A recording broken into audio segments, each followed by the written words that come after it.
अस्सलाम वालेकुम। देखिए, ग्रीस से 80 किलोमीटर दूर समंदर में शिप डूब गया जिसमें 750 बंदे सवार थे। 646 की डेथ हो गई, इसमें से सिर्फ 104 बचे हैं। इसमें इजिप्शियन, सीरियन, अफ़गानी और पाकिस्तानी थे। सबसे ज़्यादा पाकिस्तानी थे जिनकी तादाद 400 थी, और पाकिस्तानी 400 में से सिर्फ 12 बचे हैं। 12 इसलिए बचे हैं क्योंकि पाकिस्तानियों को निचले सतह पे तहखाने में रखा हुआ था इंजन के पास, और बाकी सीरियन और इजिप्शियन ऊपर थे। सीरियन को ऊपर रखने की वजह ये थी क्योंकि सीरियन रेफ्यूजीज़ होते हैं, तो वो यूरोप में एंट्री उनकी यूरोप रेफ्यूजीज़ को अलाउ करता है, इसलिए सीरियन को ऊपर रखते हैं और बाकी लोगों को नीचे रखते हैं। तो पाकिस्तानी जब शिप डूब रहा था उससे पहले भी 5 पाकिस्तानी भूख से और प्यास से मर गए, और कुछ पाकिस्तानी घुटन की वजह से मर गए, सांस नहीं ले पा रहे थे। कुछ लोग 50 यूरो, 100 यूरो, 150 यूरो इस तरह दे रहे थे ऊपर जाने के लिए, लेकिन जो एजेंट थे वो उनको ऊपर नहीं जाने दे रहे थे। उल्टा लोगों पे तशद्दुद भी किया, उधर लोगों को मारा ताकि वो ऊपर ना आ सकें। तो इसलिए पाकिस्तानी सबसे कम बचे हैं, 104 में से सिर्फ 12 पाकिस्तानी बचे हैं, बाकी 92 बाकी लोग बचे हैं, इजिप्शियन, सीरियन बचे हैं। अफ़गानी भी बहुत कम बचे होंगे इसमें, क्योंकि ज़ाहिर सी बात है अफ़गानी कम थे, लेकिन अफ़गानियों को भी तहखाने में रखा होगा इंजन के पास जहाँ पे पाकिस्तानी थे। ये शिप मिस्र से रवाना हुआ और लीबिया पहुँचा, लीबिया से ग्रीस जा रहा था। अगर ग्रीस की पुलिस चाहती, जो समुद्री पुलिस है, जिस तरह पाकिस्तान में नेवी है, तो वो उनको बचा सकती थी, कोस्ट गार्ड। तो ये वाक़या तो बहुत अफसोसनाक है, लेकिन अगर हम इसकी कॉज की बात करें कि लोग इलीगल पाकिस्तान से यूरोप क्यों जाते हैं, तो इसकी वजह मैं आपको बताता हूँ। अब देखिए, पोलैंड शेंजन में आता है, यूरोपियन कंट्री है। पोलैंड पर ईयर 4 लाख से ज़्यादा वर्क परमिट इशू करता है, लेकिन इसमें से वीज़ा सिर्फ 10% लोगों को मिलता है, बाकी 90% लोगों का वीज़ा रिजेक्ट हो जाता है। ये लोग ये वीज़ा रिजेक्ट इसलिए करते हैं, सबसे पहले वर्क परमिट इशू करते हैं। वर्क परमिट का पैसा पोलैंड जाता है, आधा पैसा एजेंसी रख लेती है, आधा पोलैंड जाता है। उसके बाद एम्बेसी में उस हर बंदे की अपॉइंटमेंट लगती है जिसका वर्क परमिट इशू हो जाए, और एम्बेसी से 90% लोगों की रिजेक्शन हो जाती है। अब अगर लेबर का भी वीज़ा हो तो उसमें भी ये 40 से 50 सवाल पूछते हैं। अभी आप सोच सकते हैं, लेबर के लिए 40 से 50 सवाल पूछने की क्या ज़रूरत है अगर एक बंदे ने सिर्फ पैकिंग करनी है या और कोई लेबर का वीज़ा, नॉर्मल सा वीज़ा है। लेकिन ये लोग डायरेक्ट वीज़ा इशू नहीं करेंगे। ये यूरोपियन कंट्री का बिजनेस मॉडल बन चुका है। फॉर एग्जांपल, पोलैंड में मैंने होटल खोला और मुझे होटल में 10 बंदों की ज़रूरत है, तो अब 10 बंदे मुझे चाहिए, तो मैं ये नहीं करूँगा कि मैं 10 वर्क परमिट उनके लिए इशू करूँगा, मैं 100 वर्क परमिट इशू करूँगा, और उसमें से एम्बेसी सिर्फ 10 बंदों को आने देगी क्योंकि सिर्फ 10 बंदों की ज़रूरत होगी, बाकी 90% रिजेक्ट हो जाएंगे। अब अगर यूरोप के बाद मिडिल ईस्ट को देखें, तो मिडिल ईस्ट में सिस्टम ये है कि पहले आपका वीज़ा इशू होता है। जब आप मिडिल ईस्ट की किसी कंट्री में, सऊदी में दाखिल होते हैं, तो सऊदी आपका उसके बाद वर्क परमिट बनाती है, तो आपका काम 100% गारंटी के साथ होता है। क्योंकि आप जब एजेंसी के पास जाते हैं तो पहले आपका वो इंटरव्यू लेते हैं, आपका वीज़ा इशू करते हैं आपसे, फिर उसके बाद पैसा लेते हैं। जब आप इंटर करते हैं दुबई में, सऊदी में या कतर में या किसी भी गल्फ़ कंट्री में, तो उसके बाद 100% गारंटेड होता है कि आपका वर्क परमिट बनेगा और आप मिडिल ईस्ट में काम कर सकते हैं। लेकिन यूरोप में जिस तरह आपको बताया मैंने कि पहले ये वर्क परमिट इशू करते हैं, उसके बाद ये वीज़ा देते हैं।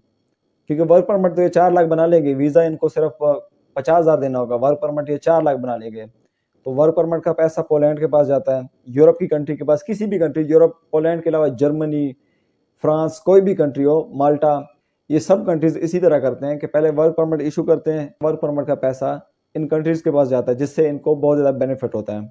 तो सबसे बड़ी वजह यही है कि लोग यूरोप इलीगल जाने की कोशिश करते हैं, क्योंकि लीगल रास्ता इन्होंने बहुत ज़्यादा मुश्किल बना दिया। 100 में से 90 बंदे नहीं जा सकते, सिर्फ 10 बंदे जाते हैं, तभी लोग इलीगल जाने की कोशिश करते हैं। नहीं तो मिडिल ईस्ट आपने कभी सुना है कि कोई सऊदी या दुबई कोई इलीगल जा रहा हो? हालांकि सऊदी दुबई की सिक्योरिटी बहुत मजबूत है, लेकिन फिर भी लोग सोचते भी नहीं है इलीगल जाने की, क्योंकि प्रोसीजर आसान है उसका। अगर यूरोप में भी प्रोसीजर आसान हो जाए, मैं ये नहीं कहता कि यूरोप को अगर 50,000 बंदों की ज़रूरत है एम्प्लॉयज़ की, तो वो 1 लाख वीज़ा दे दे, वो 50,000 वीज़ा ही दे, लेकिन उसका प्रोसीजर तो आप कम से कम आसान कर दें। इस तरह एजेंट का भी पैसे खा जाते हैं लोगों से, लोगों के 20-20 लाख, 10-10 लाख रुपए लग जाते हैं, लेकिन लोगों का वीज़ा नहीं लगता।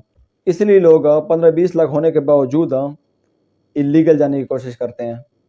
अब अगर बात करें शिप की, कि शिप में पाकिस्तानियों को तहखाने में क्यों रखा हुआ था, उसकी वजह यह है कि जो सीरियन होते हैं, ये रेफ्यूजीज़ होते हैं, और उस सीरियन रेफ्यूजीज़ यूरोप एंटर कर सकते हैं कहीं ना कहीं, इसीलिए सीरियंस को ऊपर रखा हुआ था और पाकिस्तानियों को नीचे रखा हुआ था। लेकिन इस वक्त यूरोप में भी रेफ्यूजीज से कहीं ना कहीं लोग नफरत करते हैं। तुर्की में भी, जिसको हम लोग मुसलमान भाई कहते हैं, वो लोग भी अभी पाकिस्तानियों से, अफगानियों से नफरत करते हैं।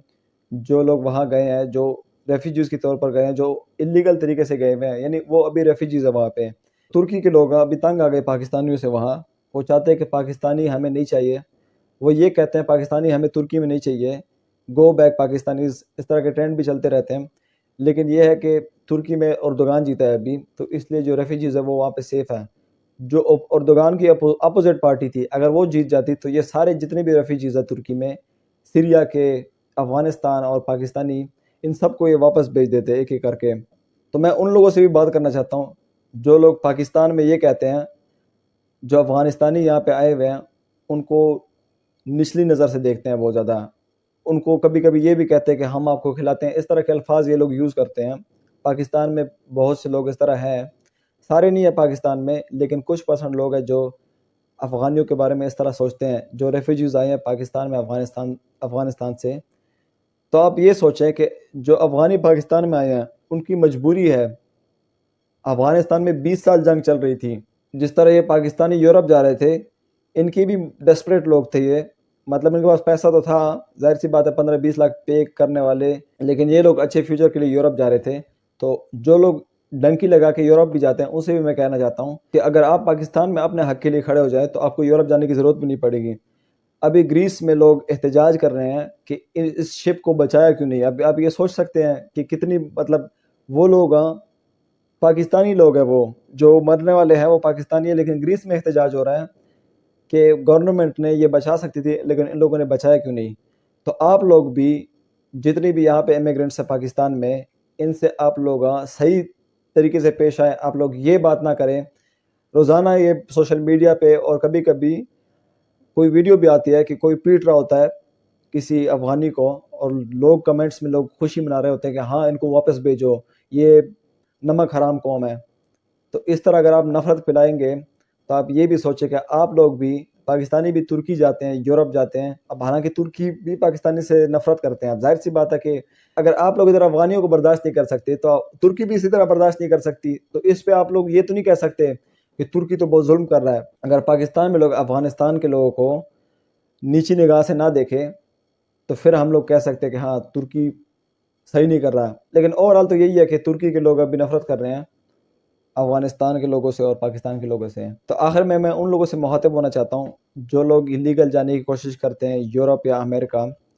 तो वो लोग सबसे पहले, जो भी यूरोप जाना चाहता है, अब तो ये हादसा भी हो गया, अब तो ये जिंदा हादसा आप लोगों के सामने कि शिप डूब गया, उसके बावजूद भी लोग जाएंगे। ऐसा नहीं है कि लोग नहीं जाएंगे, लेकिन जाने से पहले आप पंजाबी मूवी चल मैक्सिको चलें, ये मूवी देखें। और अब इसके बाद तो शाहरुख खान की मूवी आ रही है डंकी, उसमें भी ज़बरदस्त तरीके से ये बताएंगे। शाहरुख खान तो अभी, उसकी मूवी तो हिट भी हो जाएगी बहुत ज़्यादा, तो लोगों को ज़्यादा पता चलेगा, ये मैसेज लोगों तक जाएगा कि आप अगर डंकी लगाते हैं तो आपको कितनी तकलीफ़ें झेलनी पड़ेगी। कभी कभी जो लोग लेके जा रहे होते हैं, जो एजेंट लेके जाते हैं, वो खुद शूट कर देते हैं बंदे को, अगर बंदे से चला ना जा रहा हो तो बहुत ज़्यादा मुश्किलें काटनी पड़ती है। तो ये जो यूरोप जा रहे थे, ये लोग जो कश्ती में, इनके पास तो पैसा था। मतलब इन लोगों ने अगर 20-25 लाख पे किया होगा ना, 10 लाख, 15 लाख, 20 लाख का, तो ये यहाँ पाकिस्तान में भी इस 15-20 लाख से ये सऊदी भी जा सकते थे, पाकिस्तान में भी बिजनेस कर सकते थे। लेकिन पाकिस्तान के हालात भी कुछ इस तरह है आजकल कि कानून बिल्कुल भी नहीं है, जंगल का कानून बना हुआ है। तो यहाँ पे इसलिए लोग रहना नहीं चाहते।